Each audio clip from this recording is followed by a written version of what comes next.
That was powerful. And so, Father, we thank you for another time in your presence. We've gathered to learn, we've gathered to receive, we've gathered to grow, and be the kings and priests that you've called us to be. Even, I say, light to our generation, to our families, to our wives, to our children, and our communities. We thank you. Pray your spirit takes over.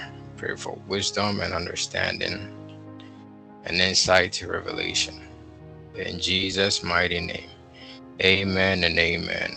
Guys, welcome, welcome to another session. This is a heart to heart conversation, meaning we're gonna kind of interact with each other, learn from the um, those I call the OGs, those that are more experienced and advanced than us in some of these topics. As much as we're learning um, some of the key foundations to walk in this spiritual walk, even as kings and priests, there are some other things that we want to make sure we're also taking care of very well because they come into the picture and we can't ignore them.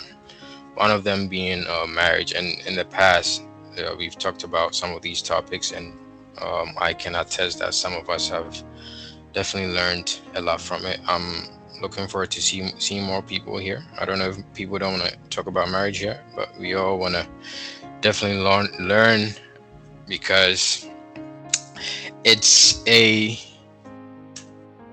for most of us humans, it's something that a lot of us, even as we're growing up, look forward to.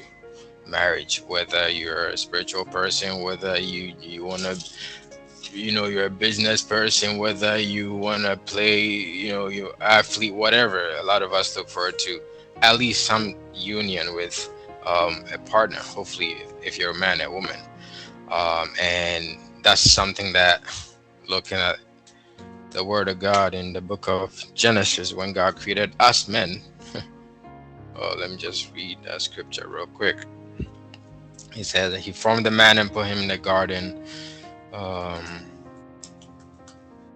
and then, Adam, you know, he's a man, he's doing things, he's taking care of the garden like God told him. He's taking assignments and even being excellent at it. And let me read the scripture. It says, um, okay, so it says here, God told Adam to name. I don't want to read. I'm trying to name the animals. And so, chapter 2, verses 20, it says, so Adam gave names to all cattle. Again, like I said, this is a heart-to-heart discussion, but I'm just trying to lay the foundation before we get into it and get a lot of us to interact and learn from each other, learn from, like I said, the OGs, the more experienced. If you're here, if you're married, I trust your marriage has been blessed. And like most things, there's still, no matter how excellent, you know, something like marriage is, there's still always room for improvement. So there's definitely a lot to learn here. If you're not married and are looking forward to it, then you definitely could learn a lot from the discussion tonight. And if maybe you're trying to be like Paul the Apostle, who said he had a gift of staying single, then even he gave instructions as to how the husband should um, lead the home, love his wife, and how he gave instructions concerning marriage as well. So that means just because you choose not to marry doesn't mean you shouldn't be versed in how it works enough to even advise someone on how it works. So yeah, we can all benefit from this. Marriages, so as I was reading, marriage is a huge factor. It can be a great either what helps you succeed or can really be what hinders you. I was reading about, was it John Wesley? John Wesley, a great man. He established the Methodist Church. I mean, this guy was one of the most organized people. You read his biography, and it's just amazing.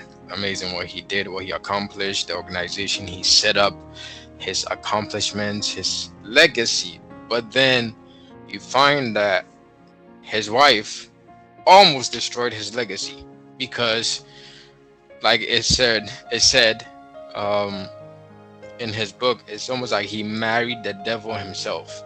I mean, the guy married the wrong lady who basically tried to destroy him. The lady even sided with his quote unquote enemies at one point, and at one point she destroyed a lot of his writings and took some to his enemies, like a whole bunch of terrible stuff. If you don't know this, maybe this is news to you, but yeah, and it really crippled him. The guy will go out and do great outreaches, church, all that stuff. But at one point, he was even afraid to come back home because of the wife he was coming to. And so it even made him stay out. He liked staying out longer and doing more work, I guess, for the gospel. But every time he comes home, that even caused more trouble. And so, yeah, that's all to say that. And then we know someone like Smith Wigglesworth, who it was actually through his wife that he got saved. And I think his story is his wife was got saved first, and she was very submissive to him, even though he wasn't saved yet. He was a plumber at that time, and his wife was still a devout Pentecostal at that time. Even though his husband didn't really support it, but he was really against it, but he kind of allowed him. And one point he got so mad when the wife came back from one of the church meetings, prayer meetings or whatever at night. He had locked the door, and the guy that the lady slept outside the house all night. And then when he woke up, he went and opened the door, and that was his wife basically slammed against the door, and she basically fell, and she stood up and said something like, "Honey, good morning. What would you like for me to make for you fix for you this morning, like breakfast?" And it's like it drove him to tears. And basically his wife's patience, his wife's resilience to not giving up the Christ even in the face of her husband's opposition, got Smith Wigglesworth to convert to Christianity, to give his life to Christ as well. And some of us might know how great of a person he became for the kingdom, all because of all through his marriage. So marriage is a serious institution that God himself set up from the beginning. And so Genesis chapter 2 verse 20, it said, "So Adam gave names to all cattle, to the birds of the air, and to every beast of the field. But for Adam there was not found a helper comparable to him." So right then and there we see something that Adam was lacking, which was a helper comparable to him. And God himself took upon himself that void to fill for the man. And so verse 21, it says, "And the Lord God caused a deep sleep to fall on Adam, and he slept. And he took one of his ribs and closed up the flesh in its place. Then the rib which the Lord God had taken from man, he made into a woman, and he brought her to the man. And Adam said, This is now bone of my bones and flesh of my flesh. She shall be called woman, because she was taken out of man. Therefore a man shall leave his father and mother and be joined to his wife, and they shall become one flesh." And this is the mystery that Paul pointed out in Ephesians 5, that even marriage is actually a mirror of the body of Christ, is marriage to Christ himself. So Where marriage, your earthly marriage, is basically a mirror of the body of Christ as a bride being married to Jesus, the bridegroom. And so we, the men, are supposed to love our wives just as Jesus, the Christ, loved the church. So it's a huge task, a huge responsibility given to us. Okay, I'm seeing more people. Praise the Lord Jesus. We really wanna suck from the from the OGs, from some of us that are ready to share. I hope everyone can share so we can all learn, because like I said, marriage is yeah, it's you need to do it well. You need to do it right. And when you're in it, you need to make sure you're doing it very well. I always say, being a husband and a father has been one of the greatest tests. It is the greatest, has been the greatest test of my patience in all my life. And it's there's not many things as close to those two positions that really test your character, if you ask me. Because you, especially as men, we have egos. We tend to try to be very objective.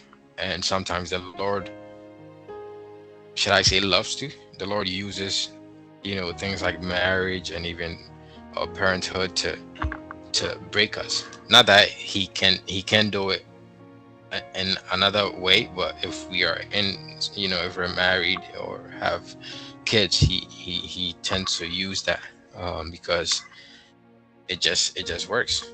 It just works. And as a husband, you're called to love.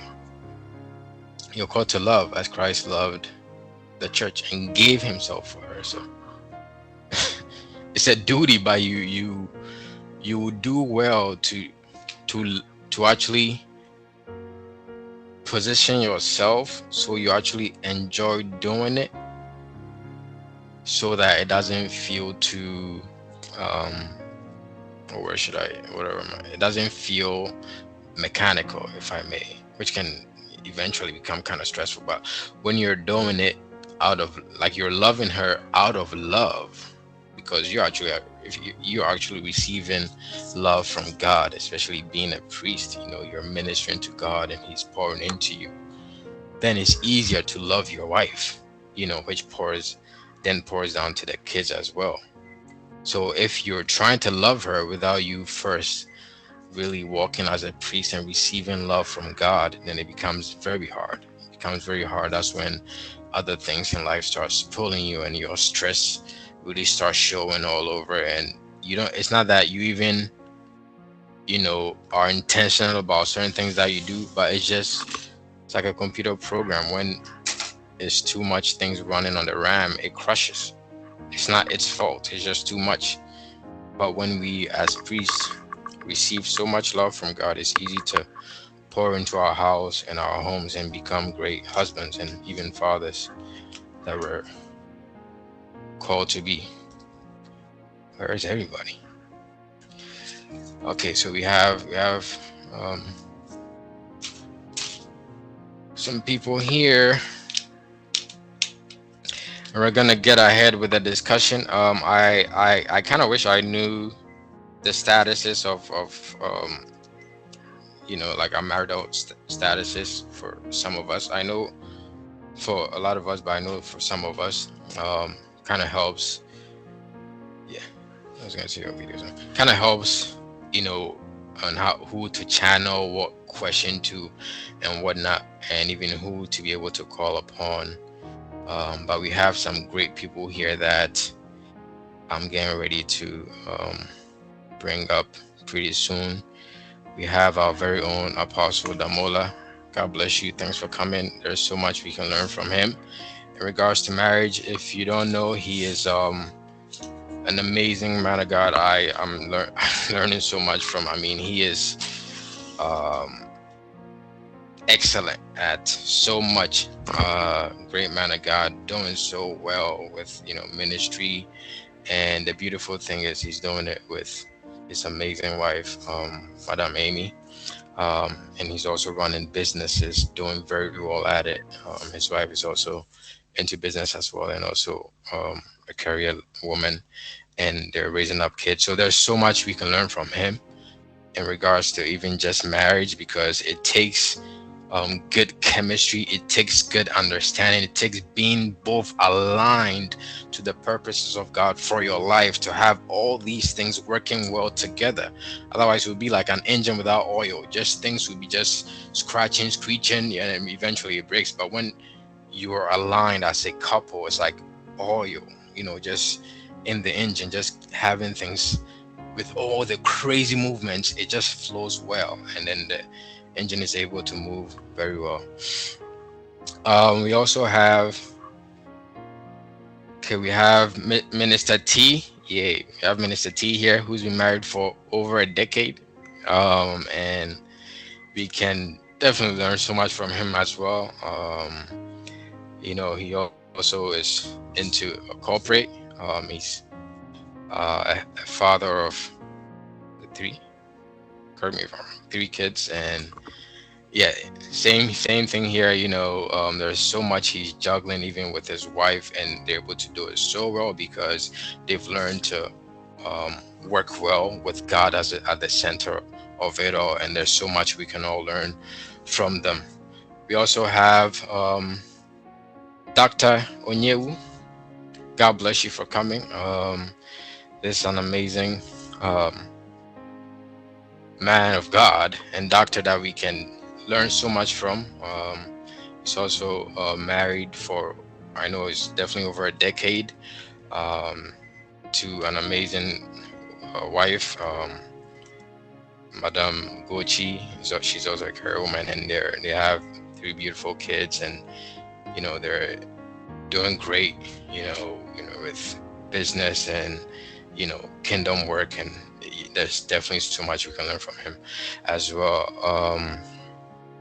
And we have others. We have Minister Stephen we can definitely learn from, and especially being that he's on the path towards marriage, even the preparation, the what it takes to make sure you're ready, all those things, what the Lord is teaching him, he can definitely bring to the table, and we can all learn from it. And if you're here and you have something to share, please don't hesitate. You can raise your hand, you can put in the comments, and I don't know if you're able to even DM me straight, but you can definitely put in a chat, and we will call you out if you have something to share. Please don't hesitate. We're here to learn from each other. This is an interactive session where you want people to speak, we want people to ask questions, we want people to feel free, feel at ease, um, and ask whatever question has been bothering them. Let me get this guy to come. Okay, so without further ado, we're gonna jump straight into it. Okay, I was trying to call this guy to come on. Awesome, we're gonna jump into it. And we have a few questions that hopefully by the time we're done tonight, we will be able to answer most of them. And because I know also, if you have any question, we're talking about marriage, we're talking about how marriage can be a blessing to us. We use the word sweet marriage, but we mean something more than that. We're talking about marriage that can be, for having a marriage that fulfills the purposes of God for both your lives. You know what I mean? We're not quote unquote shallow. We're not just, I just want to be happy. No, we're more, come on, we're more than that. But you want to, at the end of the day, make sure it's something you enjoyed as much as you fulfilled the destiny God has placed on you as a couple. You want to make sure that it was a journey worth having. You, like Paul said, I've run the race, I've fought a good fight, and at the end there's laid for me a crown, and the Lord, even for those who await his coming. All right, so we're gonna and we'll be calling out names. This should be fun. Um, and yes, all right, all right. So maybe let me just share a little bit about myself, and then so maybe you can kind of about myself and my marriage journey, so you can kind of you know get the waters stirred up a little bit. So I got married by the grace of God. I'm going into my fourth year already. It feels like it's happened so fast, but by the grace of God, it's been great. We have two kids, and I remember before I got married, I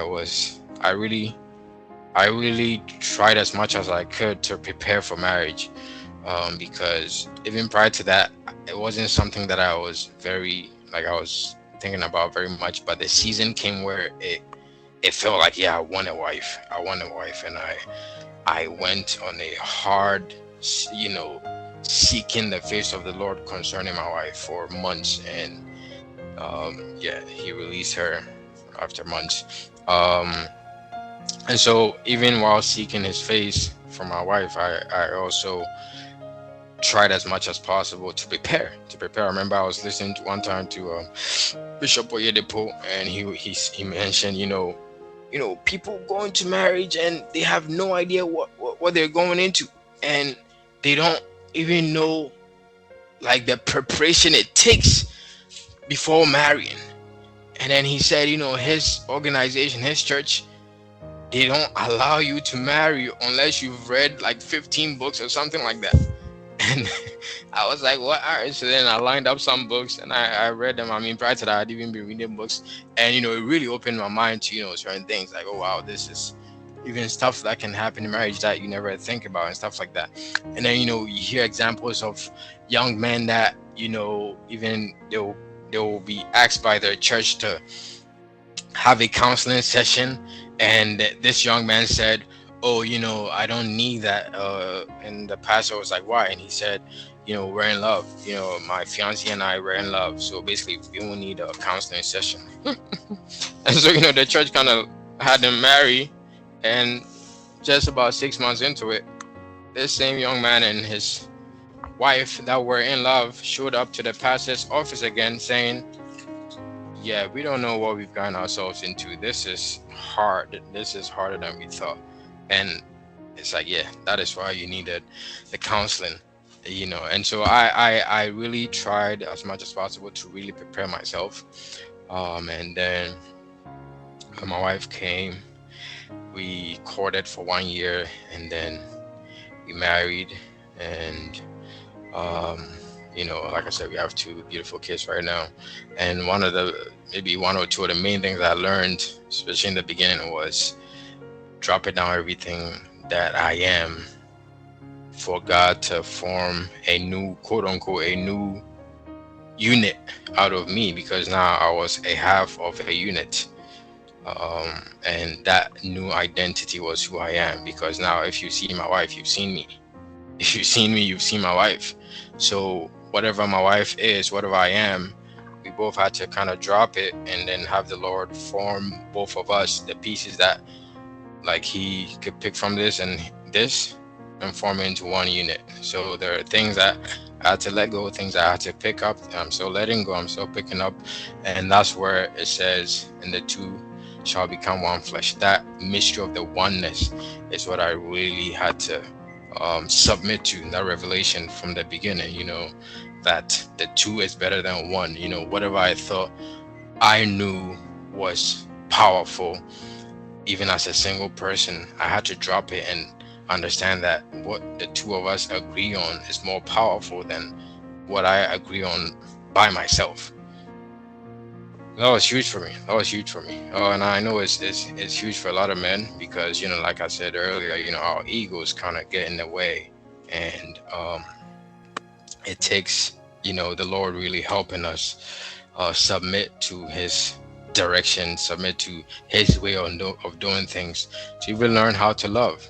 And I think the first question that I want to pose will be basically, what is that one thing? What is that one thing that basically you learned early on in the beginning of your marriage that really helped you, especially for some of us here that have, been married for over a decade and, are still, you know, enjoying marriage. So, yeah, so I'll be coming to you, Apostle Damola, Minister T. Let me know if you're available to talk, and then Dr. Onyewu. So yeah, for me that's what it was, and basically I remember even in Christendom, I remember one time my wife, she when we were recording for the early part, she was in the States and I was in Ghana, so she called at one point and she was like, "Oh, let's pray." And being the charismatic at that time, I was in a very charismatic stream. We were very aggressive when it comes to prayer.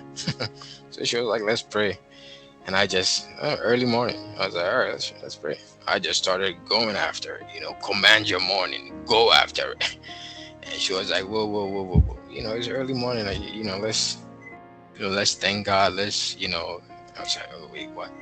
You gonna stop me from praying the way I want to pray?" So it was a little like, okay, I guess I have to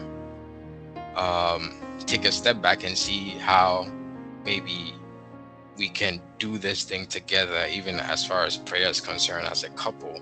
And that involved me letting go of some of the things, some of the ways I knew to do stuff, and that becomes key. And sometimes it comes down to even understanding what this one likes, what that one likes. And I remember even Apostle I'm talking about, even with prayers, he likes like even strings. He likes playing strings in the background. That helps him, pray and ascend. And then Madam Amy talked about she likes, like the chants, like Victoria, I forgot her last name. Yeah, those. So yeah, understanding the differences. This is what I like, and this is what you like. What you like is not wrong. What I like is not wrong. It's just understanding this is how I like to do things. That understanding is part of how you build that oneness, and that early on for me was huge. And the other thing was also understanding how powerful and how powerful beliefs are. And basically, Paul said something powerful in the book of Philippians. Let me see if I could pull it up. Philippians chapter 4.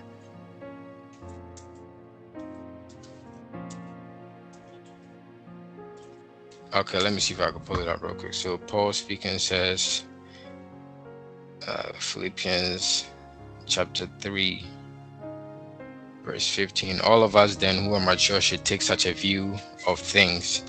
And if on some point you think differently, that too God will make clear to. Let me see if I could just go up a little so we see the context.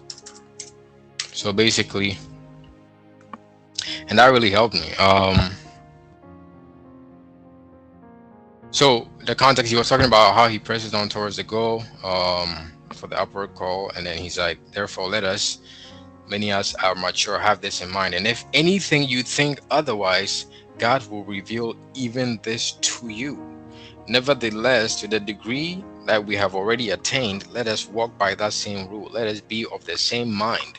And so that kind of helped me. The way I interpreted it was, hey, we might not all have that understanding of whatever we're dealing with. Maybe you and your wife, you might not all have that understanding.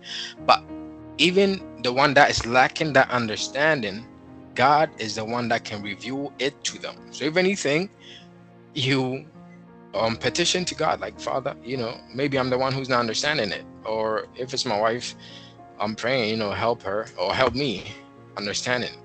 And he's like, to the degree that we've already attained, let us walk by that same rule. Don't try to impose your beliefs on your wife. I really learned that earlier and helped me. To the degree that you have attained, to the degree she has attained, just walk by that same rule. But let us be of the same mind. Whatever we agree on is what we walk in by.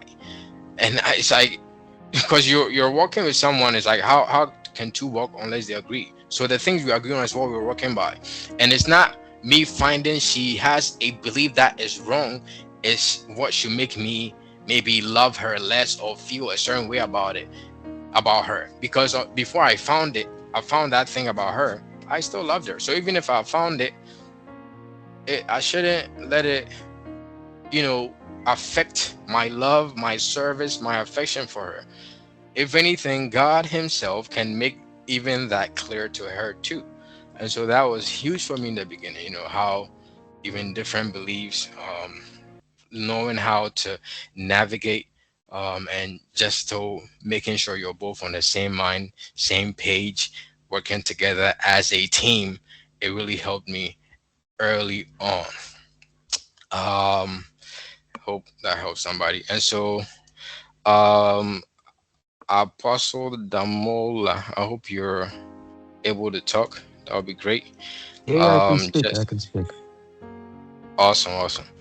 All right, so yeah, we're just sharing what is maybe one or two things early on that really helped you, or maybe later on during the journey that helped you maybe shift things around. That one thing that was like a revelation that came in and helped you to really change maybe the way you thought, and then you know put things back in Thank you. on track. Yeah, sir.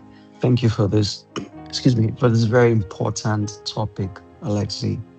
Um, First of all, guys, we created this kind of discussion session so that we can all learn and for us to ask questions as well, because we've seen that a lot of people need the help. So this is Sir Alex's brilliant idea, and I really, really appreciate it. Okay, so I think one man had the most significant impact on my marriage, my first spiritual mentor. Um, and I'm starting here for a reason. I came from a polygamous family. My my mother was the second wife, and my father, um, he he was always traveling and in between houses. So the first wife did not live close to us at all. And because she was the first wife, by tradition and culture, he had to spend more time in the first wife's house. So we hardly saw my father growing up. We'd see him like once a week, kind of thing. So I knew that I did not want to have a marriage like that growing up. He was a good man, very good man. Just um, I guess just the way he designed his life. He was um, he had two wives. Yesterday, my son was asking me, there was a movie that came out he really wanted to see. And I I said, you know what? I know my program throughout the rest of the week is extremely busy. I'm not going to be able to take you. I just cleared my program from 4 p.m. to 6 p.m. and we went to go see the movie. I never had that experience with my father as a young man, just going somewhere with my father alone. And I didn't want to have that kind of experience in a marriage. So I quickly identified a model figure that I had a lot of respect for his marriage, and that was my first spiritual mentor.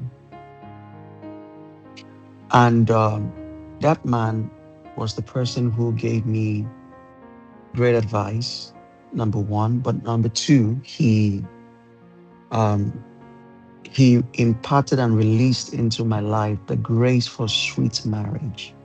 Listen to me. There is a real grace that makes for sweet marriage, not just marriage. Anybody can get married, but for your marriage to be sweet like honey, aha, there are those that have that grace.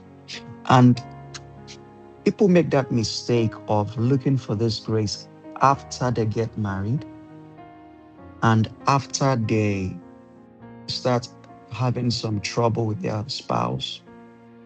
I've had people call me up asking me to pray for them to release that grace into their life. You need that grace before you get married. I'm not saying that it's too late after you get married, but I'm saying that it's preferred before you get married. When a grace is active, it begins to direct you in such a way that you cannot make a mistake in choosing the right spouse, because that's the foundation of everything. If you choose the wrong person, hmm, sweet marriage is very hard, very, very hard.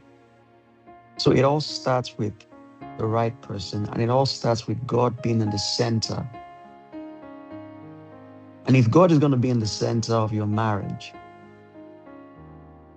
I believe grace, grace is what fuels that. So this man, there were a few things he identified in my life at the time when he began to mentor me. The first thing that this man did that was so phenomenal to me was a prayer he prayed. I heal your manhood. He held my hand and he prayed this prayer.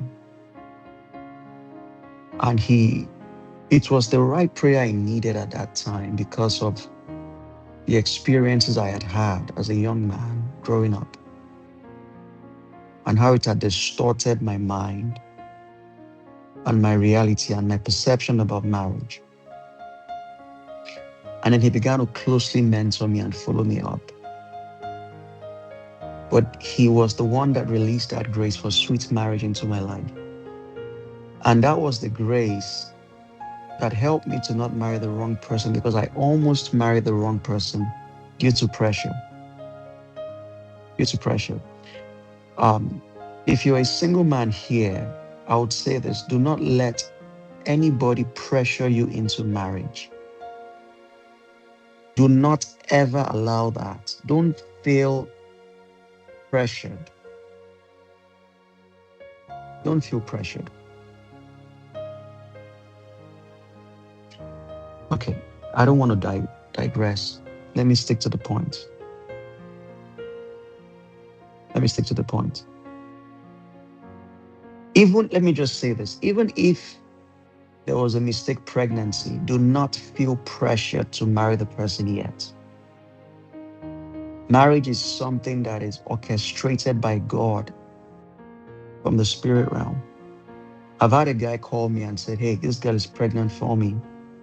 I need to marry her. And I asked him, is this the person you see yourself spending the rest of your life with? I understand it's the responsible thing to do. But if you are marrying this person because she's pregnant for you, that's the wrong foundation already. So one thing I found out that helped greatly is you need the grace for sweet marriage. And there are people that are carriers of that grace. You need to identify a person whose marriage you admire and let that person be a mentor to you and sow into that person's life. Graces are transferable in the body of Christ. That's why we are not independent, we are interdependent. If I find a grace that you carry that I love, you can impart that grace into my life. And when that grace is active, it is what begins to guide you in your decision-making process in choosing a life partner. So that's the first thing I would say. I don't want to take over the whole thing. I know there are other people that will speak and give us um, some advice, but you need that grace. You need that grace. If the grace is not there, let me tell you, grace is very simple. If it is there, it shows up right away. If it is not there, it shows up right away as well.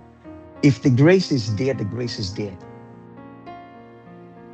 It's almost like you're listening to a good teacher. You can either teach or you can't teach, because grace fuels that ability. Grace fuels it. The same thing with marriage. If the grace is there, listen, your marriage will be sweet like honey.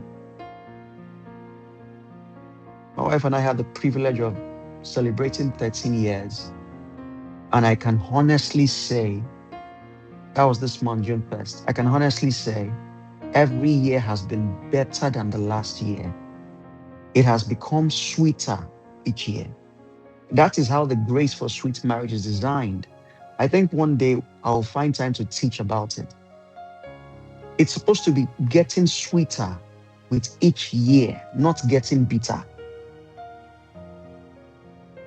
Okay, let me stop there. I think I've spoken for a few minutes, and I'll pass the mic back to you, Sir Alexi. Wow. Getting sweeter with each year, not getting bitter. Wow. Yes, And that sir. is, yeah, that is, it's sad because it's like we're programmed to think the other way. And that's why a lot of people, question even why, they should marry and stuff like that. So this whole rhetoric, it's like different, which is what the kingdom of God should be like. We, the representatives, should bring a different rhetoric, which is what we just heard. There's a grace for sweet marriage. Like, there's probably even some guys on here that are probably even scared of marriage. And that's probably also because they've never heard even something like this. That there's actually a grace for sweet marriage. You can actually enjoy marriage.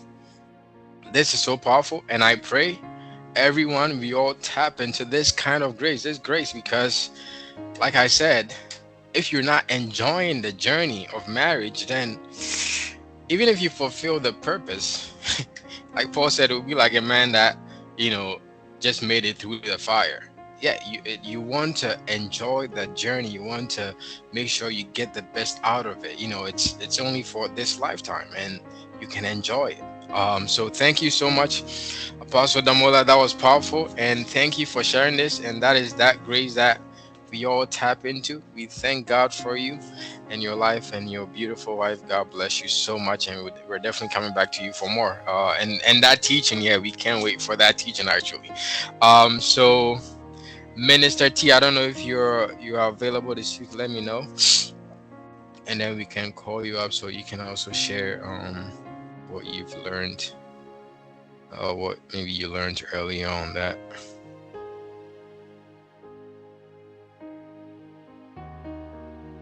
Okay. Let's see. Okay. Okay, so let's go to Dr. Onyewu. Let me know if okay, sure. Sure, Minister T, sure. Dr. Onyewu, if you're available Yeah, and yeah, I'm can here. Can you hear me? okay, awesome. Yeah, we can hear you. Yeah. So you can go ahead unless you want me to pose the question again. No, that's fine. I mean, you wanted to know if there's something that somebody had said along the way that has helped, either Yeah, or before or something you during, learned. yeah, Yeah. or something I learned. Yeah. So I'll try to be brief. I mean, as Minister Damalat started, once you get started, it's hard to just be brief because there's a lot to talk about and to learn. But let me start with a little bit about my background because everybody has a unique background, and your background definitely shapes your perspective into marriage. So I came from a Catholic family, Roman Catholic family. My mother prayed the rosary every night. So she was a very prayerful woman. And I think part of my fortune is because my mother was a praying woman, a heavy praying woman.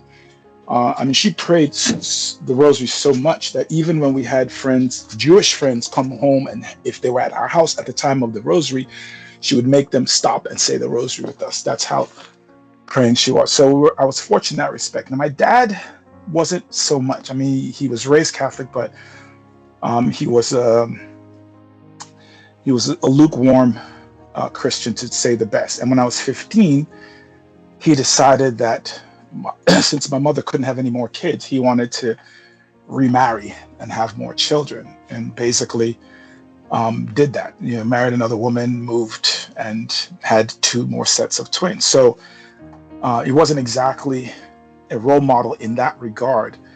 But my dad was a professor, and he taught a lot, and he said a lot of things that kind of stuck with us. And one of the things he had said over and over early in our lives was that that he said, you love the person you marry, not marry the person you love. He always said that, and at first it didn't make sense to me, but as I got older, I got to see that this butterflies in your stomach and all that kind of stuff is superficial, that you have to identify characteristics that are really are important to you in selecting a spouse. And so even when and luckily I went to medical school. I was very focused. I didn't have time to think about marriage until I was done. And so, but when I was done, I was like, yeah, I want to have kids. I want to have a wife and family. I actually sat down. I was like, okay, what are the things that are most important to me first before I go into, who is I'm attracted to and all that other stuff. And funnily enough, number one was really somebody who's God fearing, somebody who really, that was really most important to me, even though I wasn't particularly a heavy, SU heavy, but but my relationship with God was important to me still. And that was kind of number one. And then I looked into things like, are we aligned in terms of how we want to raise children and how we want to grow and all these some other things. But how tall she was, or how beautiful she was, or whether she was light skin or dark skin, all those things didn't really make my top, five on my list. And then and it sort of shaped the way now moving forward when I met people, whether I could quickly decide, this person's no way on earth that I could be with her, or this, and you guys have met my wife. Fortunately, I got very lucky, and then I got both, a good-looking woman and a spiritual woman. So that was, I would say, my dad's words helped me, I think, along the way, like not look at the superficial stuff when you're trying to get a partner. But there was something else. Now, I've been married 24 years, and the thing I wanted to say before I even started was that I continue to learn. And funnily enough, I join these sessions because I want to learn from the younger guys. Nobody has a lock hold on knowledge. Nobody knows everything. And you are always learning. I'm even learning when I'm watching other people's marriages younger than me. I learn things and pick up things all the time. And so I look at it almost like medicine. Like, we finish medical school, yeah, you have a degree, but more of your learning is done after you leave school than when you're in school, because school is only 4 years. But anyway, there was something else I went to. I heard it. It was at a service, and the guy was preaching, and he does a lot of marriage counseling. And maybe I was about 7 years into my marriage at this time. And while my marriage, I think, was good, I mean, it wasn't perfect. And, there were valleys and there were hills, and, there were good times and there were stressful times, as in any relationship, until you learn. And there was something he said that really stuck with me that day. He said that my job as the man is to make my wife happy, or please her, whatever, And he said it's not dependent on whether she's pleasing you or making you happy. That's just your job, period. And that's what you need to focus on and do. And that if you do that, and her job is to do the same to you, then you guys will be happy. And then, of course, people ask, well, what if I do mine and she's not doing hers? He's like, well, it's still your job. You still do yours. And you do it well, and you have faith, and she will come around eventually. She'll come around and do hers. And that's really so it changed my focus. It wasn't about, I'll only do something if you're doing something for me, or I'm only going to be kind if you're kind to me. It's just, this is my job. This is what I'm supposed to do to you. I'm supposed to lead you. I'm supposed to take care of you. I'm supposed to be the provider. I'm supposed, this is my job handed down by God. So just do it, and do it well, do it to the best of your ability. And then you will see that good things will happen. I mean, basically is what he was saying, So it's just like, when I advise people getting married, I'm like, we're supposed to copy God's love. He loves us, even though we're sinners, even though we're bad, he still loves us. So the love is not conditional. It's not, I only love you if you do this or when you do that. It's all the time. And so that's the one thing that's kind of stuck with me, over the years, is that, my job is to focus on what I'm supposed to do. And if I do that, then everything will be fine. And I found that to be true. I've just found that to be true. So that's what I wanted to share on that particular question. Wow. Thank you so much, Dr. Onyewu. That was powerful. And that is so true. Because I definitely learned that myself. There are many things that I could kind of, want to bring it up to the Lord, like, the Lord, like, I want her to do this. And basically he was showing me just love her. And the more I do that, the more I just obey that command to love her, I see transformation, because what's happening even with me is I'm being transformed as I, get on that path to learn to love. I'm being transformed, and that what happens that is actually it transforms us as a couple. So she also starts transforming without her even knowing that. It's something that I'm trying to see, you know, both of us get towards, which is becoming better as a couple. And it was the more I focused on my part, the more I saw those kind of changes. And so yeah, definitely I can attest to that. Thank you so much. That focus, I think, yeah, us men really need to learn that, because like I said, our egos sometimes get in the way, and we always want to, you know like Adam, play that blame game, like, hey, it's a woman that you sent to me, but instead of taking responsibility and owning it to ourselves to be the ones that take the action so that there's changes, we want to throw it to her. Oh, she's the one that's not doing this. But yeah, we're definitely supposed to do focus on what we're supposed to do. And yeah, that's powerful, and thank you so much for sharing that, Doc. That was powerful. So let's see, we have Reverend Godwin here. Oh, thank you for coming on. I don't know if you have time to speak as well.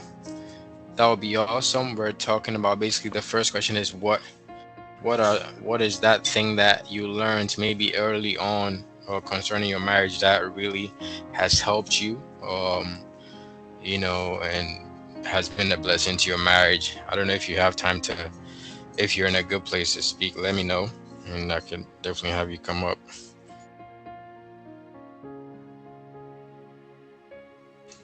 That's Reverend Godwin. Let me know.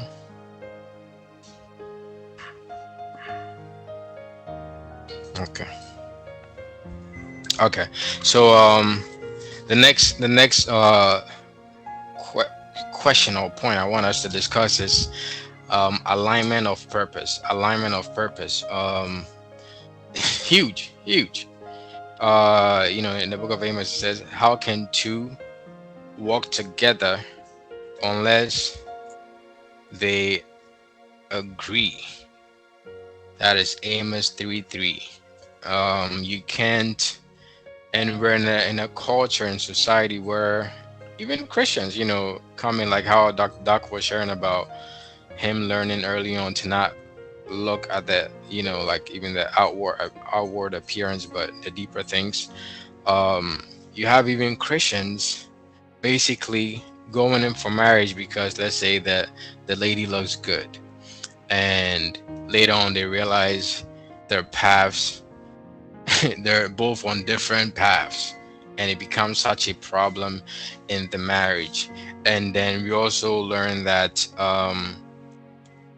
like it takes work to kind of get both of y'all to align, and basically head towards the same purpose. And that's something I really want us to discuss. That's It's part of that oneness. God brought Eve to Adam and said, "This is a helper comparable to you, someone that will help you." He created Adam, gave him the assignment. Adam started doing it, and it was like, hey, this is someone to help you fulfill that assignment. And so imagine if Eve came and Eve said, "Hey, Adam, I'm not really interested in you tending the garden and expanding God's dominion on the earth outside of the garden, basically to the ends of the earth. I'm more interested in, who knows, talking to angels all day. Who knows? Maybe I'm just giving her, she had her own agenda." That would have been a terrible marriage. But she came in aligned to purpose, and it was working until we all know the fall. And so that alignment to purpose, being that we're living in a generation where there's so much that a man or a woman can set themselves up to do. Many people have ideas, for what their destiny is. You meet a girl in a church, she's talking about, "I'm called to be a doctor, I'm called to be a missionary." You're thinking, "Oh, I'm called to be an engineer, I'm called to be this." How do we align our purposes? "I want to be a man of God in Iraq. I want to just build the biggest business in Africa. I want to do this." How, as a man, do you align purpose? Do you, from your part, what are some of the things you can do to get you and your wife to get aligned to purpose? In fact, I had, this question posed to me just this week, by a mentee. Basically he's kind of going through trying to really, or what should I use, basically get exactly what his purpose is before he jumps forward to even the idea of marrying, and he feels like he can't, even consider marriage if he doesn't know exactly what his purpose is. And it's, I basically made him know, it's a good way to think. It's very good, especially as a man, because when the woman comes, she wants to know where are we headed. So now, and then we have even men that are married that basically are not, them and their wives are not aligned, as far as purpose is concerned. It's as if this one is doing something and this one is doing something else. Not saying that their activities can be different, but as much as the activities can be different, the purpose has to be the same. Like, there has to be that same divine purpose, same ultimate goal where we're both headed. We can say, uh take this route and fix these things here. I'll take that route and do this other stuff, but we're both meeting at the same destination. You can be doing engineering, I can be doing a doctor. By the end of the day, we're both raising a family and funding the kingdom. So, like, same purpose, it can be different activities. Or you can be both be doing the same activities, yeah. But at the end of the day, what we really want to talk about is as a man, because this is some of the struggles in many marriages, that they will married for years, and later on that lady will feel like her dreams are not fulfilled. She feels like her identity is lost. She doesn't even know who she is anymore. All her goals are out the window, and it becomes so much problems. So how do we, as a man who has a partner, get them aligned? Hopefully we already know what the purpose is. Get them aligned so we can truly be on the same pace to fulfilling purpose. What are some of the things that we have learned? What are some of the things that we put in place? You know, I know, even for me, part of what I try to do, paint the vision as much as possible, try to pray together as much as possible, and always try to have some type of meeting to kind of get ourselves aligned. And, looking at where we began to now, I can see slowly, basically, our purpose is being aligned, and it's becoming a clear cut direction, a clear cut arrowhead that's headed towards a direction. And so, I'm gonna call back Apostle Damola, first, to share about maybe some of the things you've learned, some of the things you do as a couple, some of the things you did or you still do as a man to make sure you and your partner are aligned to this, on the same purpose, headed in the same direction, the purpose God has for your life, and which I believe is the best way to enjoy marriage. So if you can talk now, that would be great, Apostle Damola. Wow, that's a great question. Um, hmm. Okay. Well, first of all, I would say this. Men and women many times have a bit of a different needs in marriage. Men need to be respected. Women need to be loved and cherished. A woman will pride herself in how much you love her, how much you cherish her. For a man, he needs to feel that respect. If you don't respect a man in marriage, it becomes the source of a lot of contention, a lot of strife. I've been pulled into many places whereby I've had to settle that issue between married couples, whereby he feels as if the woman does not respect him. Um, don't get married to a woman who does not respect you. And There are always signs from the get-go that you can tell if there is mutual respect there. Now, having said that, um, women definitely in this day and age have their own goals in mind. We're not in the 1800s where there were stay-at-home wives, stay-at-home moms, and they just wait for you to come back home, make food for you, give them sex, and that's it. No, no, no. In this day and time, women can provide for themselves. Women can provide for themselves.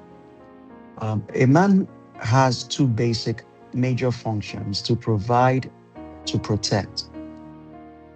If we are in an age whereby women can provide for themselves, then you need to pride yourself and make sure you do a better job in protecting that woman. So that's one thing that's very important. And there are different ways you can protect a woman, different ways, different spiritually, physically, financially. Um, there are different ways, psychologically, from bad friends, from your family, from her family, from all kinds of things. The list can go on and on.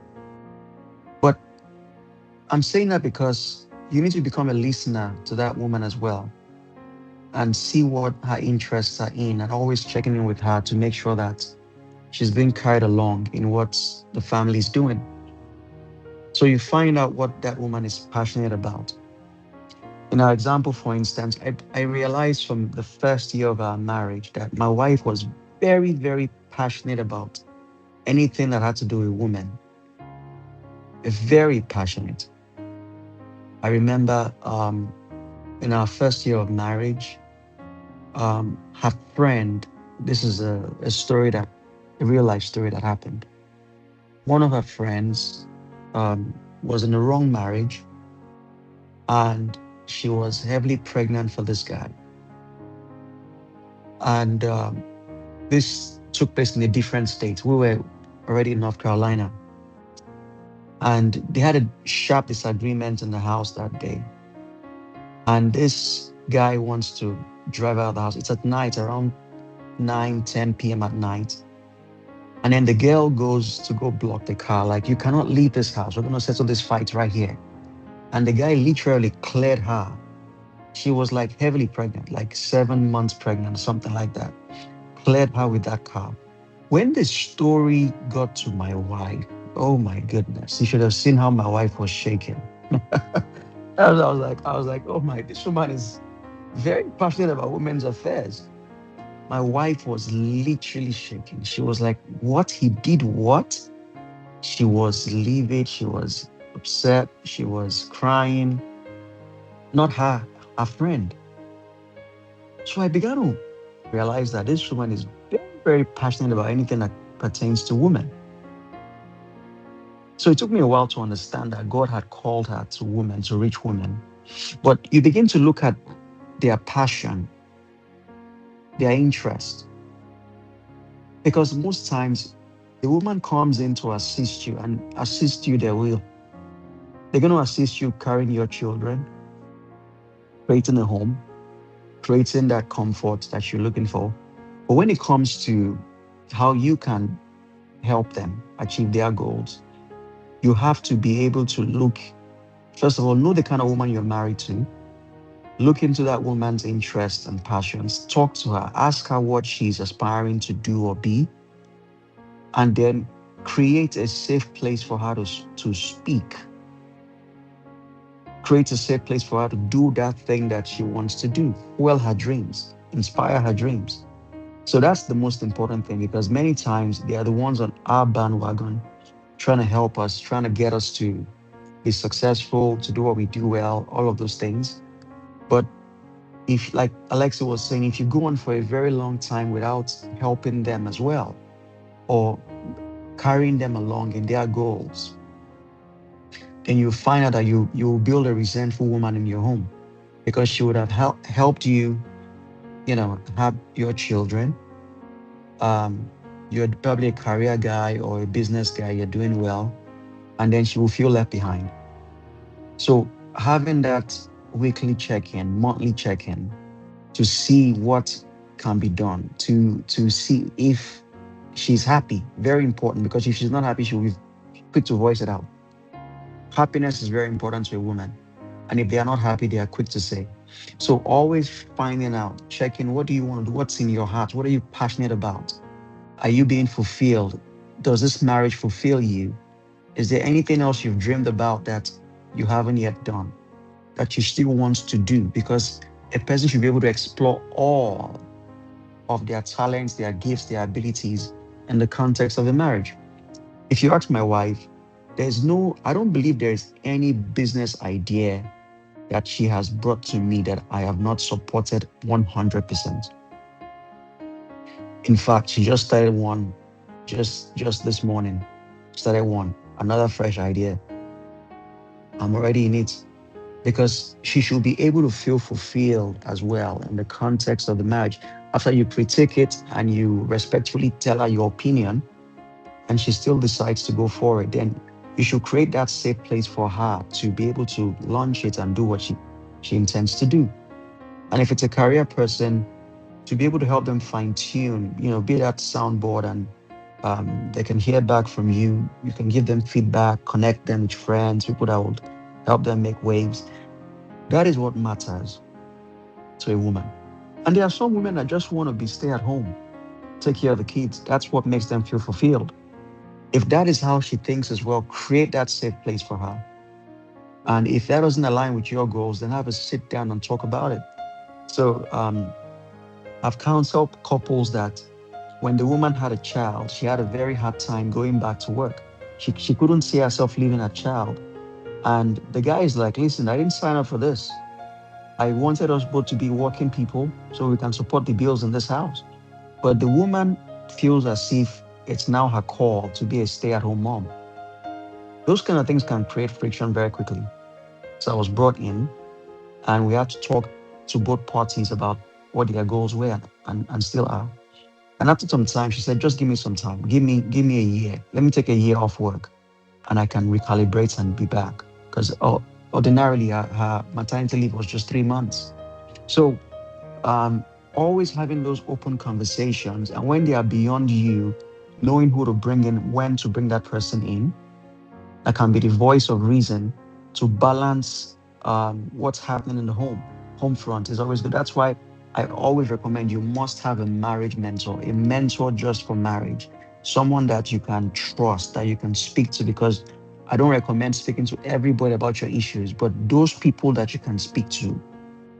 A very simple rule of thumb is the person that signed your marriage certificate, or whatever they call it, like your registry in Nigeria also. That person is someone that you can trust and bring into that picture. So I'll pass the mic back to you, Sir Alexi, but I hope that answered the question. Thank you.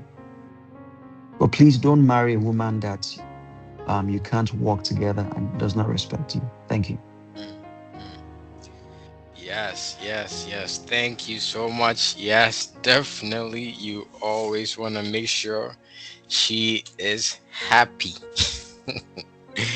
Literally, you can just ask her, "Are you Happy happy?" wife, happy life. That's right. That's right. Yeah, it's and it's sad because sometimes us men, we don't, like we're trained differently. We're programmed differently. But that's what they want. They want to be comfortable. They want to be happy. A man wants to, like hit things, go to war. That's what the victory from combat is what makes him feel like he's on top of the world. But a lady just wants comfort and wants to be happy, and that's one of the differences. So if you don't have that knowledge, like Peter said, living with them according to knowledge. If you don't have that knowledge, knowing how they're programmed, it can really affect you. And so thank you so much, Pastor Damola. That was so powerful. And I love what you said. Don't get married to a woman who does not respect you. I could come up with questions for that, but maybe later on, because I know the way some people kind of impose it upon women. Yeah, they need to be advised on how to actually attract respect, as far as opposed to kind of demanding it. And I think, yeah, we can definitely go deeper into that so as to open it up for even people to see how it's done properly. So thank you so much. And I don't know if Minister T is still Can I available. speak on that? Can I speak on that Totally, very sir. briefly? Totally. Oh, Yes, please. Yes. Pastor T, are you available now? Just give us a thumbs up if you are. I know he's in a meeting, so I know he's a bit occupied. Um, respect After is a you, very sir. big deal for men. Oh, okay. Respect is a very big deal for men. If you provide strong leadership, especially if you're courting a smart woman, a very smart woman, you have to provide leadership vision, strong leadership that she can hook her life on. If a woman doesn't feel like she sees a strong leader, she'll begin to make her own way,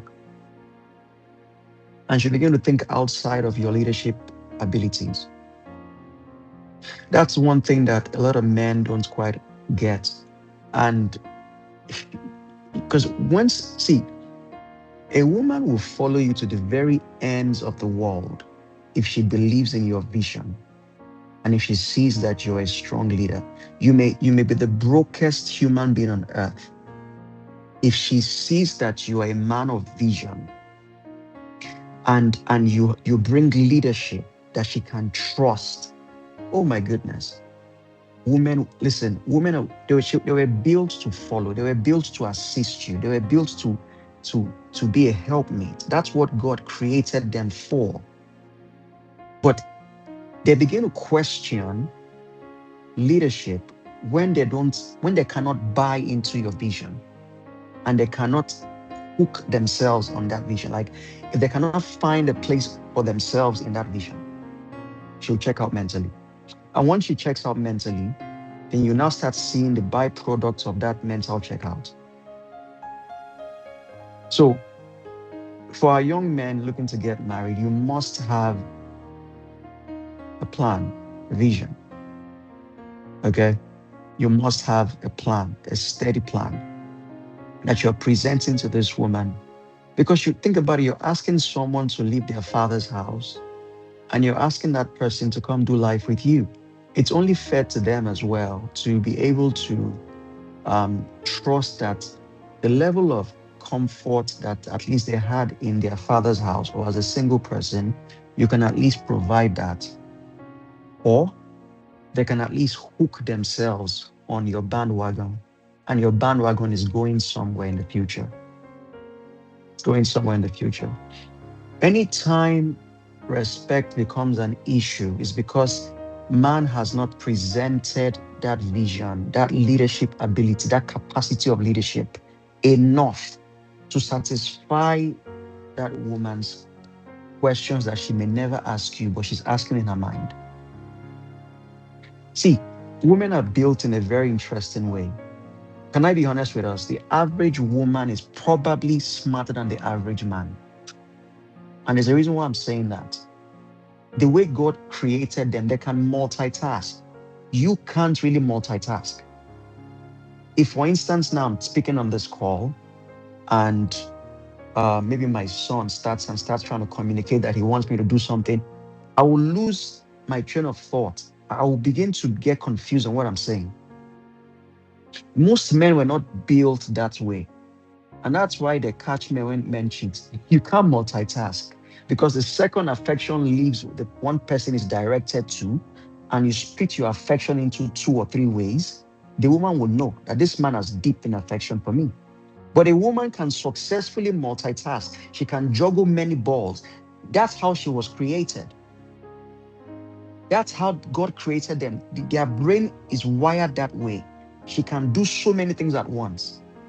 She can be talking to you and texting her assistant at the same time thinking of what she'll cook for dinner in the house, at the same time thinking of how the kids will need to do something tomorrow. They have that ability. Like my wife always says, if God was to create a helpmeet for someone, it's because that person can probably do a better job, anyways. So, because they are so smart, the average woman is very smart. However, they can be easily deceived. You need to be able to bring strong leadership, strong vision, sell her your vision, and let her see that you are walking towards that vision. You are aiming for that vision. That woman will follow you to the very ends of the world. Do you know that I have friends? We were all in school together. I'm telling you true life stories. And it breaks my heart to say these stories. I have friends that they went the other way. When I say the other way, they became like Yahoo boys, fraudsters in Atlanta. Okay. I wish I did not say Atlanta. Goodness gracious. But they became fraudsters. We were all in school together, in university, college together. And the women they married, those women, I knew them. They were good. They came from good homes. They are good women. How did this guy convince this woman to play that role and to not leave him?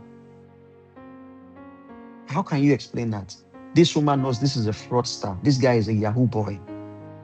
She's going to hook her entire life, her children on this bandwagon, and she won't leave. Why? Is it just the money? It's beyond money. There is something that guy has provided. He has sold her a dream. Oh, we'll be in our private island in the Bahamas soon. Something like that. And that woman keyed into that vision. It is the greatest mystery to me how a girl that is raised from a good, proper home can hook her life on the wrong man just because that man sold her vision.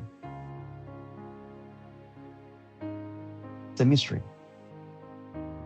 They are built to assist us in our purpose. So if she doesn't see vision, she will digress. She'll question your leadership. She'll question everything you're doing. That's when there's a problem in the home. Okay, I think I see a hand. I don't know if that hand is for me or Sir Alexi. Daniel, go ahead, please.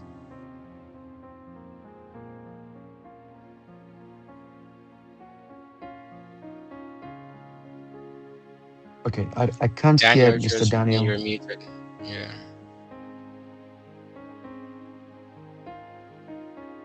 Yes, good evening, sir. Good evening, Good everyone. evening. Yes. So, sir, I hope I didn't cut you because I was actually waiting for you to finish your conversation. No. Go ahead. I was pretty much done. Go ahead, please. Okay, sir. So, what I want to say is that I have a lot of it's good that I'm in this. I'm very happy I'm in this meeting. Actually, I've actually been in the group, but I've been a silent observer in the group. But this Okay. one just popped up, and it happened to be like I'm less busy, so I guess let me just join. You're And welcome. I'm so happy to be here. I'm not married yet, but I'm happy to be here, gleaning from experiences that have been shared openly. And I appreciate that this is a group where people just have the freedom of just expressing themselves. It's as if there's no time frame for this meeting. We're just flowing exhaustively, which is nice, which is very, very nice. Here in Nigeria, we have been constraint of time. Everybody just wants to wrap up, and you don't really have time to actually share abreast. But I don't know. It's like a question or something that's always Sure. been in my head, in terms of marriage. And I have this issue, and I feel like, let me start by saying that I did a study just to find out successful marriages. Which country has the most successful marriages on record? And it's India, and that country is in a Christian country, and that is because of value. That's because of values. So I feel like it seems civilization in our time has actually because let me just look at the Bible holistically now. It's not as if in the Bible days, in the head days of the Bible, there were successful marriages. If they were, Moses wouldn't have given his people a checkout by instituting divorce in the law. So even in that age, marriages were not successful. People wanted to actually um, marry, and then after a while they were ready to leave the marriage and do something else. So I feel like um, in our own age, I feel like there's so many complexities, and I don't know. I don't know why it is. And to me, I feel as if, based on how far I've gone, listening to people, reading books, I feel like I don't think there's any specific answer to this thing. Like, okay, if I ask you now, my brother, say, sir, can you please tell me what is the secret to your marriage, why your marriage has been successful? You're going to tell me some values, some things, right? If I ask the other speaker, sir, tell me the secret, I'm sure you're going to tell me something different. And in most cases, everything is going to tell me different from what you have told me. So why are there so much complexities? Is it that there's no specific answer to this thing? Is it a theory that is it a complex issue that nobody really has an answer to? That we just keep postulating different ideas based on our experiences, and we now expect people to buy into our own experiences. I don't really know, but I feel like there's no basic answer to this thing, And I just told myself that, okay, let me just settle for the biblical template, like what Jesus put there in the book of Ephesians. I think it's from chapter 5. I can't remember the verses now, where he says, okay, love husbands, love your wife as love the church, and wives submit to your husband. And that looks like his template to say, okay, this is the answer. If you can follow this to the core under the tutelage of the Holy Spirit, then definitely you're going to find that peaceful, blissful, successful marriage we all crave for. Thank you, sir. Okay, good question. I'm going to say a few things, and I'll pass it to Dr. Emeka and Pastor T as well. But I'll say this: everybody will give you their own answers based on their experience, of course, and experience is dependent on unique factors to each person. So we cannot take that right away, and it's a if you're getting different answers, they are all legitimate in my opinion, because every marriage is unique and built different. Okay, but yes, the Bible template is very simple, very plain. But I'll say this about India: um, they may be successful in staying together long. The question is, are they happy? Because some of those marriages may be arranged marriages, or actually arranged marriages. They still practice arranged marriages in India today, to this day and time, whereby people come together and say, okay, your daughter marries my son, kind of thing. So they may not be happy. They may be staying together for the sake of the arrangement. I've counseled Indian couples in America. I've counseled Indian couples in Canada, and I've counseled Indian couples in England. And trust me, they are not happy. That was my experience. But I'm not saying that is now the experience of the entire India. I'm just saying that staying together does not necessarily mean they are happy. It may be a taboo in their country for them to leave their marriages. And so they end up staying together more because it's a taboo.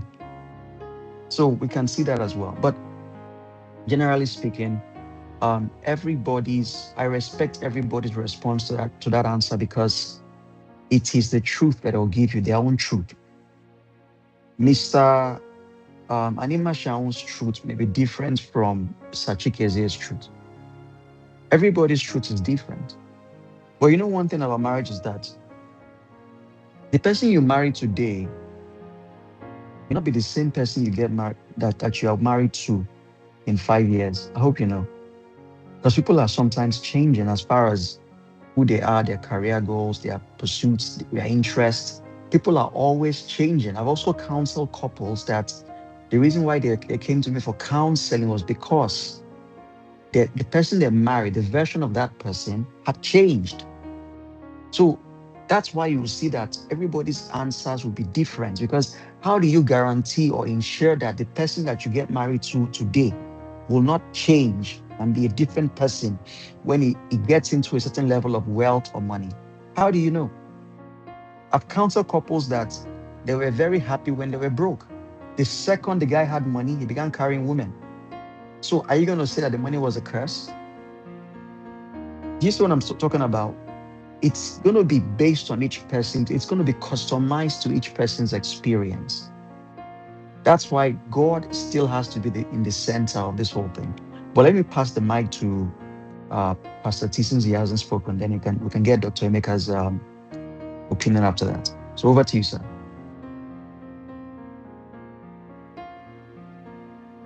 Okay. Right. Can you guys hear me? Yes, loud and clear. This has been a very interesting conversation. Thank you so much, Sir Alexi. Very rich as well. I think the last guy who asked the question, I think it's Daniel, I believe, you sort of answered the question yourself, but I'll just say a few things. And I agree with Apostle Damola in the sense that, when you do a Google research, the keyword you put in there is that which marriages are the most successful, but he interprets that as which ones don't have low rates of divorce. But it's not the same thing. The system in India is that in Africa typically is the groom who pay dowry to the bride's family. In Asia, India for instance, and a lot of parts of Asia, is the other way around. It means it's the bride's family who pay dowry to the groom. What that means is that even in my culture, I paid a dowry, but my wife's father collected it and then gave it back to me and said that my daughter is not for sale. So in accepting it, it was a custom, that he was fulfilling. But in the technicality of it, he returned it and said, "I'm not selling my daughter. There's other values." Separate story. But I'm trying to tell you that there culturally, it's a big deal. It's not small money. The dowry system, it involves you literally pay cash, property, or valuable gifts. It means then that the prize is the groom. It means then that there are families where the males have their selection based on what the gift that is going to be paid as a dowry to secure him will be. So not every family is wealthy like that. It means that the woman comes into that home on the back foot, because such a man can ridicule her to say, "It's not your fault if I didn't accept you." And I can tell you something for free: the women, it's not the same. The males, it's almost bordering on abusive. And I also am a bit familiar with that culture. So what I would say then is, when you then do a superficial search, it won't tell you all of those things. But you will then notice that, people are staying married for 20 years, 30 years, 40 years. What does successful actually mean? Who is measuring this thing? We cannot be black or white, we cannot be gray around these kind of definitions, because there's a world view that the world has. But you see, the conversation in this setting is not an average conversation like you're having drinks with friends and you're saying, no. There is a definition for these kind of things. And what I'm trying to say is that you can see a man out there, he's not married, he's climbed the corporate ladder, right? He's doing very well, it seems. He can, there's a lot of things that are accessible to him, and people can point to him and say he's successful. But you see, that's a world view. So when we bring that layer into marriage as well, we need to make sure we're not transferring views that are not necessarily the way God sees things.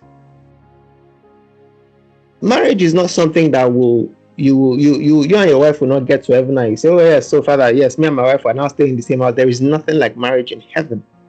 It means then that the whole context of marriage in itself, as a structure God set up, has a particular goal. There's a purpose to it. And the success of that will be in alignment to what the creator of that institution created it for. This has to be a baseline. It's the thumb line by which we measure. Otherwise, you would say, "Oh, these guys look happy. When they go out, they're always holding hands. They go for vacations, lovely kids. Kids are always dressed to the nines. They seem to be, and everybody points and says that's a successful. You may just have missed the entire context completely. So, how did I then say you answered the question? Because the last thing of what you said,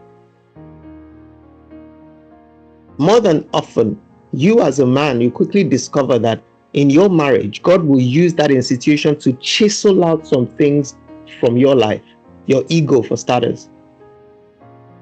Your wife will also quickly discover that her submission is not reciprocal, it's not in exchange. Neither is your love for her as a function of her submission. I'll tell you a story, and I happen to know the person this thing happened to. And then I'll conclude with why I said you answered the question. So this guy, born in the UK, so has a British passport, actually went to the same university as I did. Good guy, all that Christian. I was a different whatever in university. Today is not the day. I don't think I want to tell you that story yet. But he was, proper brother and stuff like that. When it was time for him to get married, at that point, I think he had moved back to the UK. He wanted to get married. He left the UK. They found him a good woman, Christian. She didn't even wear earrings. Submissive, respectful. And that's a lot of things that men tend to look out for, because we always assume that we can measure that respect. Or maybe, let me flip it. There are things that we look for, behavioral, that convince us that, yes, this person, and that can be that maybe she agrees with you, she doesn't challenge your authority. There's a wiring that men can sometimes have, that you want to, you look for the person you want to marry. That person is helping to preserve the integrity of your manhood in the way you're wired.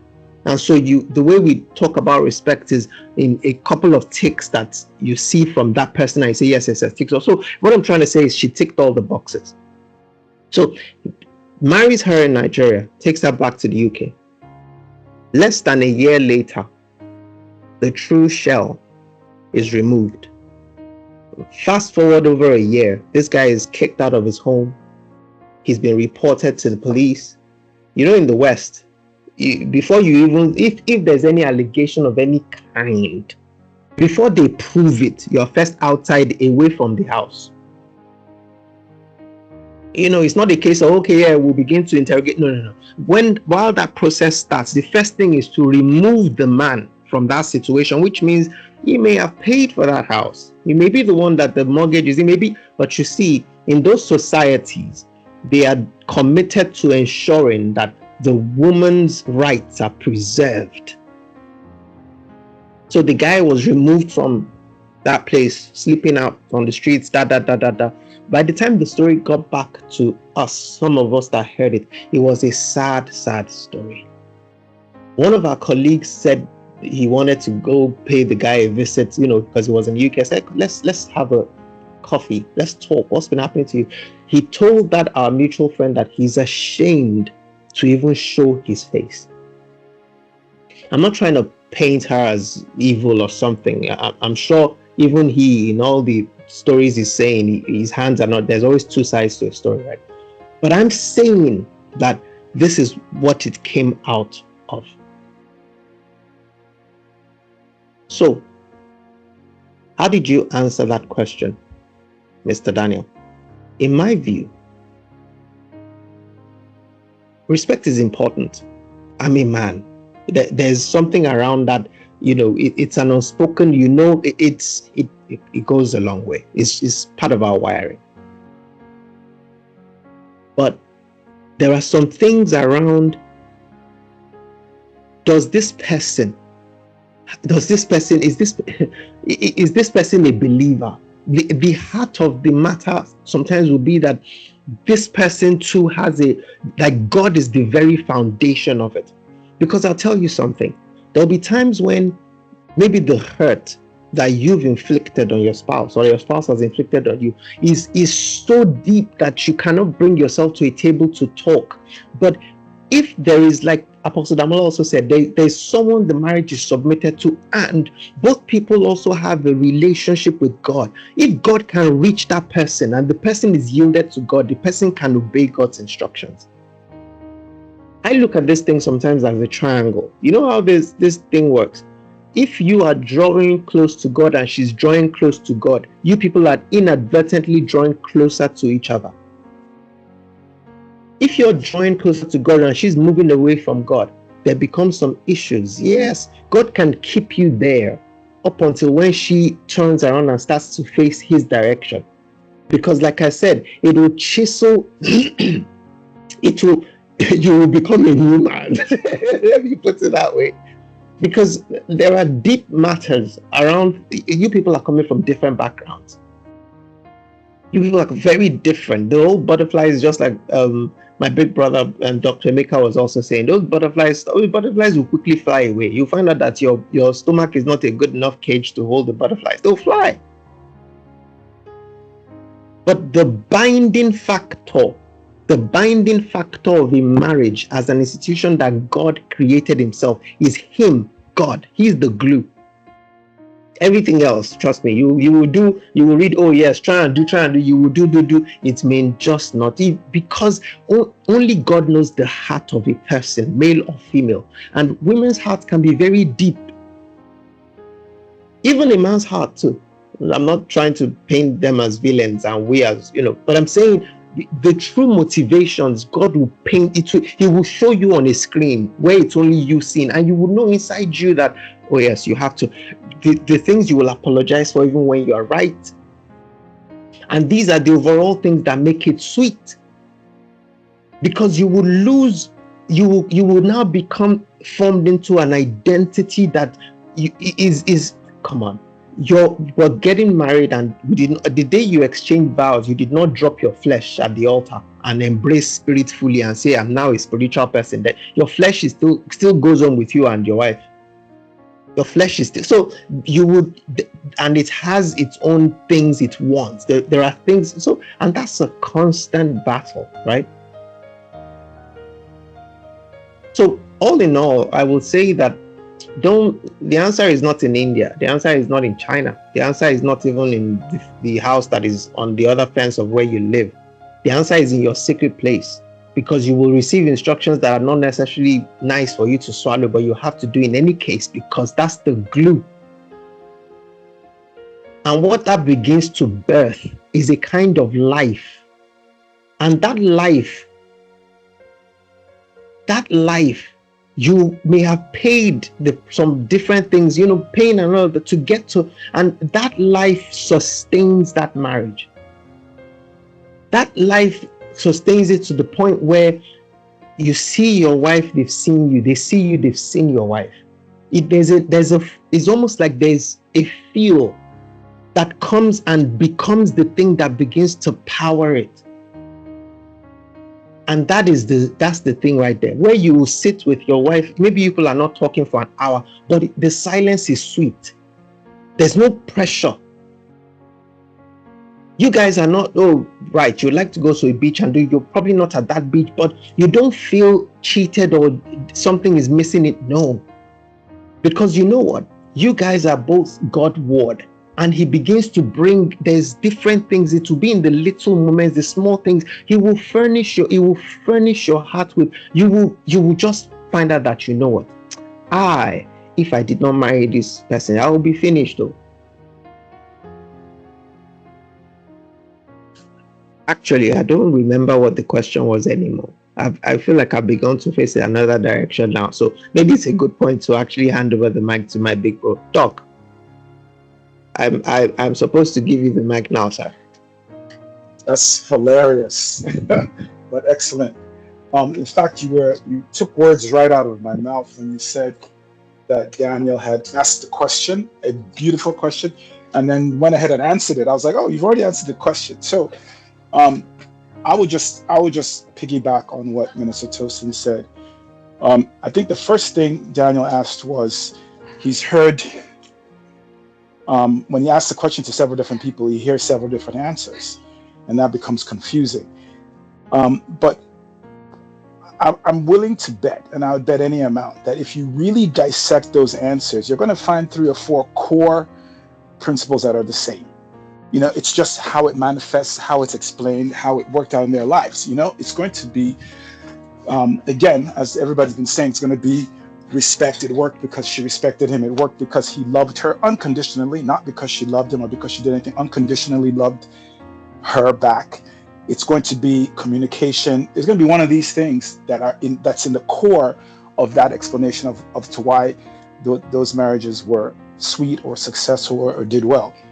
And so sometimes you have to go below the surface. You have to brush off the surface and look below it and say, okay, what is it? What are the core principles that all these people have in common? When you mentioned India, I thought it was kind of interesting, because if India had 100% successful marriages, then I could say, okay, let's see what's going on there. But they don't. So if they have 70% and Nigeria is 50 and US is 30, then obviously all the countries have failed and have successful marriages. I think it's more important to say, okay, out of those who are successful, wherever they are, what are the things that make them successful? And again, successful should be defined as sweet marriages, not necessarily staying together, because people can be together and unhappy and miserable. I think that's more important of a question to ask. Of if it's 70%, even if it's only 10% that are successful, what are those 10% of people doing? How are they living? And you're going to find it. You're right. You're going to find it centered around the word. I mean, it's really going to boil down to that. What does it say? And that's why I said you answer the question in the end. What did Jesus say about it? If she obeys you, which is respect, and you love her, then everything else kind of grows from that. And to me, I found that to be what has worked. Again, you're going to have to lose your ego sometimes. You're going to have to swallow. You can't be, even if you're right sometimes, you're going to have to, because of love, shut up and listen, and try to see it from her perspective and make it work. You have to be committed. Again, like I said, it's there's no magic. I don't think there's a magic wand. I don't think there's one answer to it. I don't think that you can figure it out day one either. I think as you grow and as you change, she changes, you change also. As you grow and you change jobs, change careers, make money, lose money, have ups and downs, you change too. And she has to deal with your changes just as you have to deal with hers, which is why if the core is aligned, I think alignment, do you both love God? Do you both put God in the middle of your relationship? Are you aligned in where you want to grow together, where you see yourself? I think Mr. Damala talked about somebody who had a child that didn't want to work again. Of course, in the husband's head, when they got married, she was working. He thought, oh, we're aligned. You work, I work, we're all aligned. And then she changed. You see what I mean? So, and I think one of the things I'm going to emphasize is communication. I was never a very good communicator. I was a very quiet person. I just listened a lot. And it took me a very long time to learn how to express what I'm thinking and to try to understand what she's thinking and to communicate. And don't be shy, don't be afraid. And you have to communicate. You really do. And you have to, communication is not speaking, it's not talking. Communication is expressing, is finding the right way for the person you're communicating to understand what you're trying to communicate. So if you're saying, my stomach is hot, and they think, oh, your stomach's on fire, but you're saying no, your stomach is full, then you haven't communicated. So you have to be able to find a way to get across what you're trying to get across. And it may require several different ways. It may require trying to understand several different things, but that's really true communication. And you can't give up.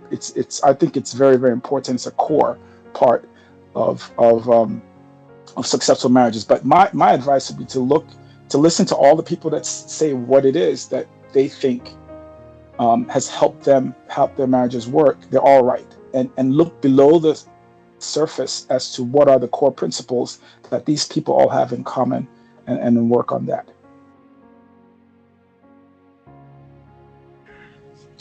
Wow, wow, wow.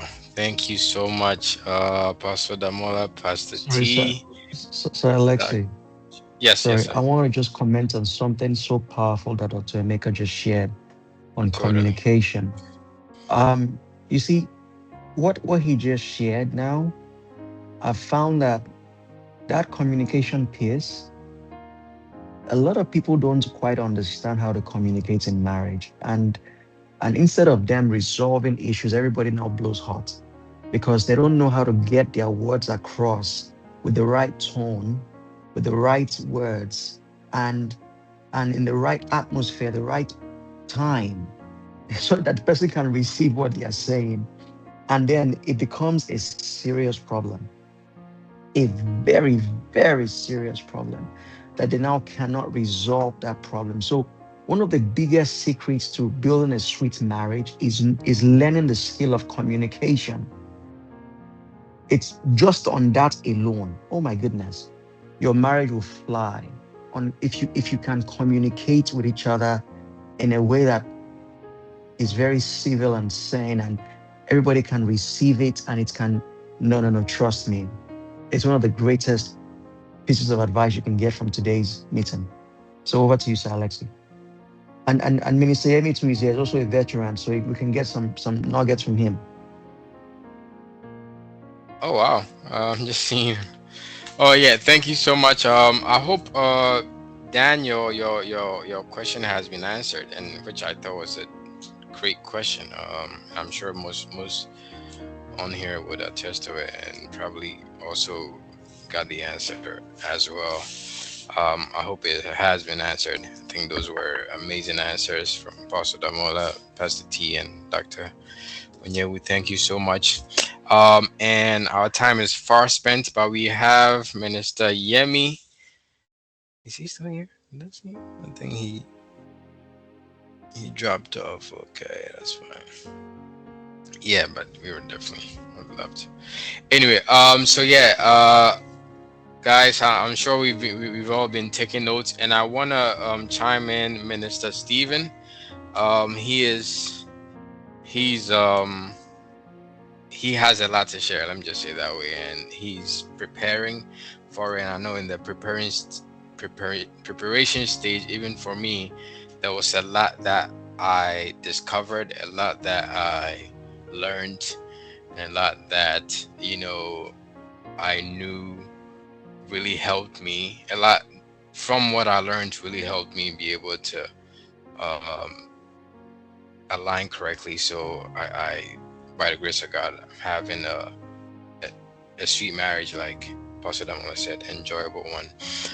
And so I would want to know if you can speak, Minister Stephen, in the preparation stage, and maybe what you've learned, and what it takes to get ready.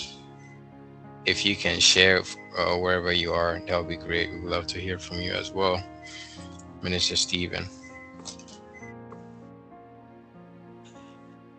Wow, thank you so much, Minister Alexi. I think, your statement gives a feeling that I'm gonna get married, like I'm gonna wed like tomorrow or something. Amen. Amen.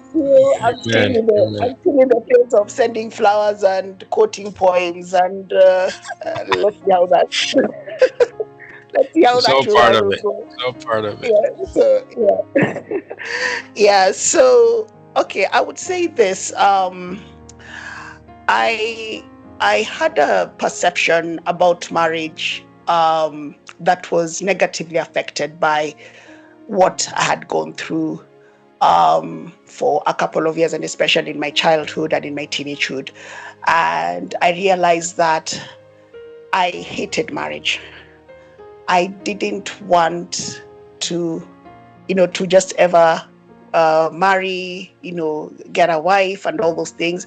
And one time I just recall that it was so bad to the extent that I could see it in my dreams. And I could always see that I was either walking down, I was walking down the aisle, and I would either not see my wife, or if I'm being asked the question, would you take this woman to be your wife, I would say no. And yeah, those dreams were very, very consistent. And at some point, understood that the Holy Spirit wanted me to begin to really relook and have that the Christian perception on what marriage is all about. Like, how did God ordain marriage for?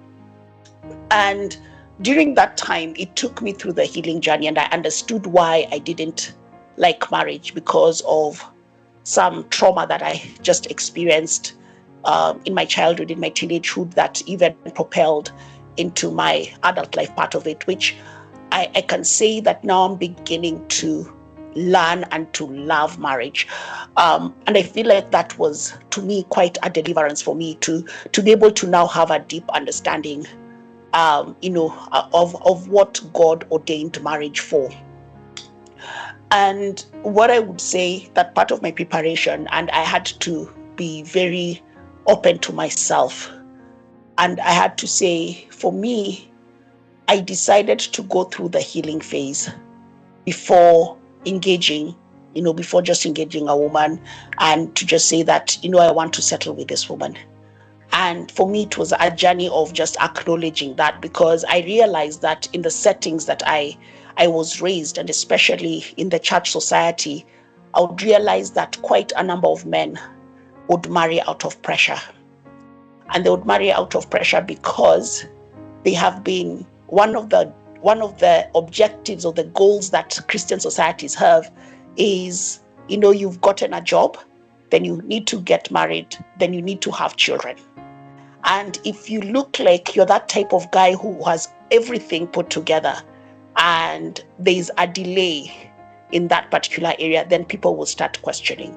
Only for years to come that you'd realize that marriage went south because there were issues that were not really addressed, and now it came out to the surface, or the man did not really open up to the woman on the things that he had to go through, and things that were to be, like a contribution to the growth and even to the openness and transparency of that marriage.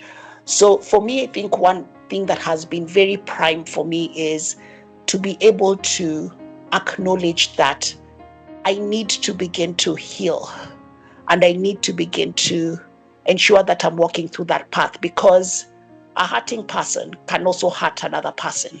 And you can imagine there's something that one of, I think it's Minister Damola who has said, by the time you're bringing a wife, that means like the responsibility that the father had to the daughter is now the responsibility that you will have literally for a lifetime.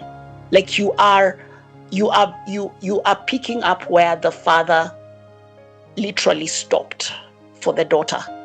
And now you become like that type of a man that you have, like they have to now begin to look at, to see how you're able to engage on various forms of responsibilities. So that is really a task, and it's that type of a task that requires that level of healing and that level of transformation. So I feel like that's the thing that I have really gathered in that whole journey, and I can tell you, this is not something that just happened like in an instant. It's something that I was struggling with for 3 decades. And it's something that I'm so happy that I'm beginning to have a deep understanding. And I realized that the enemy was just using that level of perception to be able to just put me as a prisoner. And I'm so grateful that, at this point now, I really, looking at where I am right now, even when it comes to even looking at that area of marriage, it has made me, I feel like it has made me to really be open and vocal about it, and also encouraging other men as well to be able to, just take that time of healing and deliverance, so that now they can become, great husbands and even great fathers. So that's what I can say. That's the one thing that I can say in regard to, that preparation of marriage. Over to you, sir. Wow. We We're learning so much. We've learned so much. Thank you so much, Minister T. That is so true. And it's so powerful. The key thing you said was, a hurting person basically will hurt another person. And that healing is definitely needed. It's definitely needed. And I thank you for what you've shared. Really appreciate you. And guys, like I said, I hope you've taken notes. This what we've learned just tonight is so powerful. Even for me, there are some things that was said that I'm definitely gonna be implementing, and I thank God for everyone that came up. God bless you, Apostle Damola. Um, I was gonna leave room for last words, but our time is far spent. But if any of Apostle Damola, Pastor T, Dr. Onyewu, even Minister Stephen, or anybody else, if you have anything to share, or if you have a question right now, we can leave room for a quick question, so we can get it answered before we go off. You can either raise your hand and put in a chat real quick. Um, but yeah, again, um, thank you so much, Apostle Damola, Pastor T, Doctor. Okay, yes, sir. You can go ahead. I'm gonna say I think we need to discuss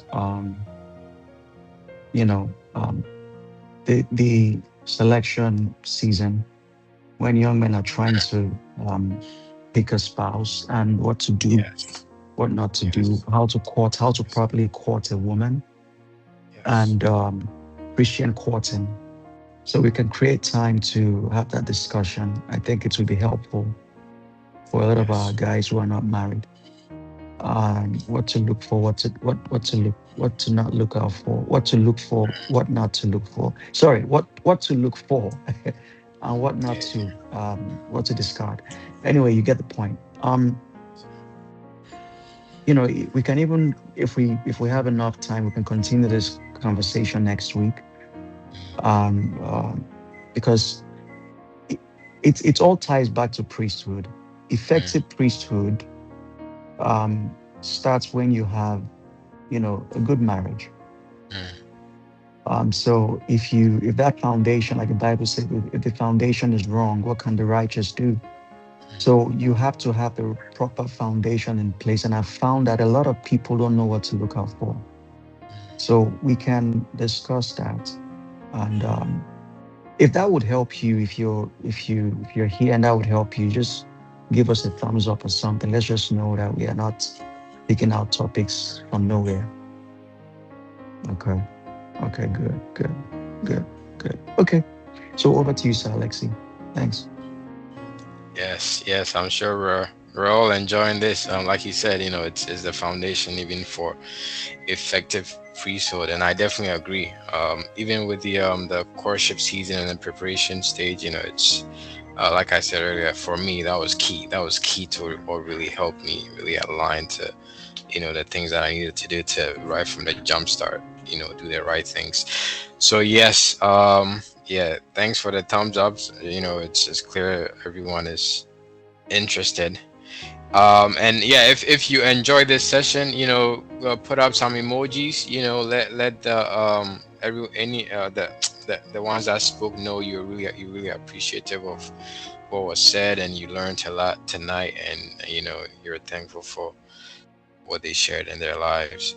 So thanks for coming on again. Thanks again, Apostle Damola, Pastor T, Dr. Onyewu, Minister Stephen, and everyone else that participated. I hope we've all learned a great deal, and hopefully we can dive in even deeper, because there's a lot more we can even share, and I know there's a lot more that even our panelists that spoke we can pull from them. And so hopefully next week or in the coming weeks we can share more about this topic of marriage, and like Apostle Damola said, even the preparation stage and the courtship stage, we can dive into those aspects as well.